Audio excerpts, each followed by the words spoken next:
sometimes I just sit here staring out of the water and I think, a lifetime of carp fishing. What is it? Who am I? And why have I done it? And what else will I do?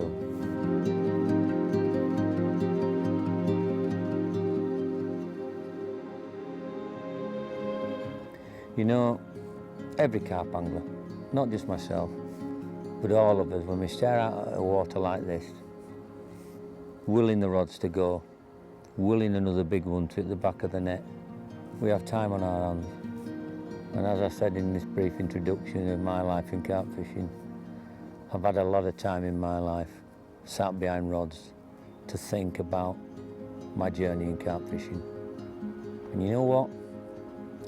It's a journey that I never want to end, and I know, like everybody, everything, every living thing, it will end one day. But I do get reflective as I get older, and you know what? Sometimes I forget how long I've been doing this. But when I think about it and I think about the history, it's a long, long time. Yeah, I started when I was 12, 1975. Little carp pond in the east of England where I'm sat now. And little did I know what would happen. And here I am, 40 odd, nearly 50 odd years later, sat still trying to work out the matrix of what carp fishing is to me. But you know what? As you get older, you get more reflective, and I think about what carp fishing, and particularly big carp fishing, means to me. Because I'm a northern boy, and because ostensibly a Yorkshire lad, I won't size this to begin with for a long time in my carp fishing. You know, when I talk to people on the bank, or on social media, or on various media platforms, and I tell them it took me 7 years to catch a 20-pound carp in Yorkshire, they gasp when you think of all the big fish that are around now. And yeah, big fish in the UK are everywhere, and long may that continue. But I tell you what, for a long time, the most important piece of kit for a northern carp angler was a car. Because what you had to do, you had to travel the distances. And I was very fortunate that I was able to do that from quite an early age.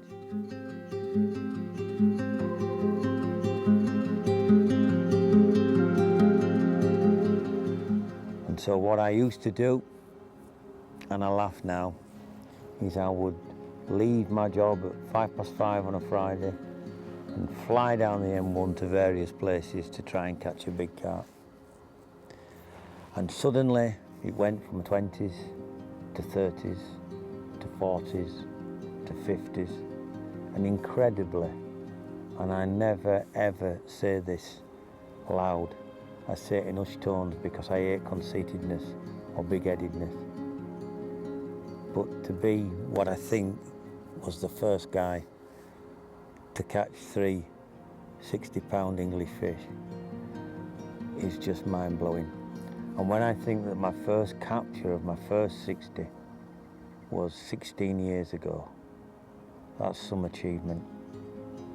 And I often now lose the emphasis on the numbers game because I've been so lucky and so fortunate that I've caught so many big fish. And recently, only in October that we are now, a week before this in September, I caught a lovely 52-pound fish, and it was my 29th UK 50 since 2006, and that is just mind-blowing. But let me tell you, I've never lost the desire to catch big fish, and as strange as it is, a 20-pound carp to me is still a big fish. And yet now there are so many waters where young guys are coming into the sport, older guys who want to catch big fish are coming into the sport, and there's a plethora of 30, 40 and 50-pound carp. And that's down to people who have the foresight to make the investment and to spend time and to put those carp out there for us.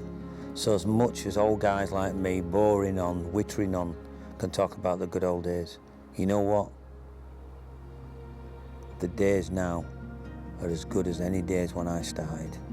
Not only the tackle, not only the bait, but the stock to go for. Oh Christ. Mid-October 2017. This fish is very, very big. Personal best 61.8. It's only taken me 11 years to break my personal best. But what a fish, I can hardly hold it up, boys and girls, so I'm going to have to put it down. And while we're talking about bait, what a sequence of events took me back to Nutrabaits. I started off using Nutrabaits. I was there at the beginning with their essential oils and their base mixes, and all the people that came and went. Initially Mr. Paisley, then Mr. Cotton, Mr. Skidmore, and latterly the company's been turned around and put back at the forefront of carp fishing by Richard Hughes and Jason Callahan. And just to play a small part in what they're currently doing, such as being out there and testing baits and giving my ideas, is just home from home for me. And so when I look at it and I think as to where I'm going and how I go about my carp fishing, one thing that I've worked on and I still work on now as I'm looking out over this incredible lake is I've never lost the boiled spirit that's inside me. And when people say to me, what is it that makes you keep doing this through all the aches and pains, through all the heartaches, through all the arthritis even, what makes you keep doing this? I do believe because I've never grown up. And I believe that all carp anglers have that youthfulness inside the spirit, the cowboys and Indians type of spirit when you were a kid, camping out in the back garden, all rolled into me carp fishing. And some of you might start throwing up now, but I don't wish to make you do that. But when I caught that recent 50 pounder, that 52 pounder, and it went on the scales and the dial shot past 50, I cried. And how can a guy who's caught so many big fish be reduced to tears? That is the question that I still don't know the answer to. And that's the reason why you see me now, sat behind the rods, looking across the water, praying and hoping they go. And the cynical out there will say, you know what, Holmesy, surely you've caught enough.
But it's an addiction.